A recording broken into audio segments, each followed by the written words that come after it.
સુરત શહેરમાં આરોગ્ય વિભાગ અને એનાલોગ પનીર અને અન્ય એનાલોગ પ્રોડક્ટ સામે કાર્યવાહી હાથ ધરી હોય તેમ માત્ર 2 દિવસમાં 303 કિલો એનાલોગ પ્રોડક્ટ જપ્ત કરી 114 સંસ્થાઓમાંથી પનીર, ચીઝ અને બટરનો જથ્થો કબજે કરી તમામ જથ્થાનો નાશ કરી દીધો હતો। સુરતમાં એનાલોગ પનીર સામે આરોગ્ય વિભાગે કડક ઝુંબેશ શરૂ કરી છે। સુરત શહેરમાં તમામ ઝોનમાં તપાસ માટે મનપાએ 3 થી 4 ટીમો બનાવી છે। 2 દિવસમાં જ 114 જેટલી સંસ્થાઓમાં તપાસ હાથ ધરીને 303 કિલો એનાલોગ પનીર, ચીઝ અને બટરનો જથ્થો ઝડપી પાડવામાં આવ્યો છે।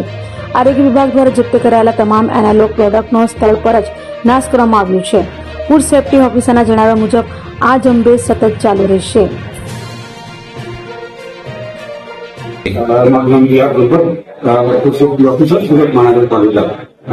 माननीय आरोग्य मंत्री श्री અને માનनीय ફૂડ સેફ્ટી કમિશનર શ્રી દ્વારા તારીખ 5/8/2026 સમગ્ર ગુજરાતમાં analogue cheese, analogue paneer, analogue બટરના ઉત્પાદન, વેચાણ અને વપરાશ ઉપર સંપૂર્ણ પ્રતિબંધ ફરમાવવામાં આવ્યો છે।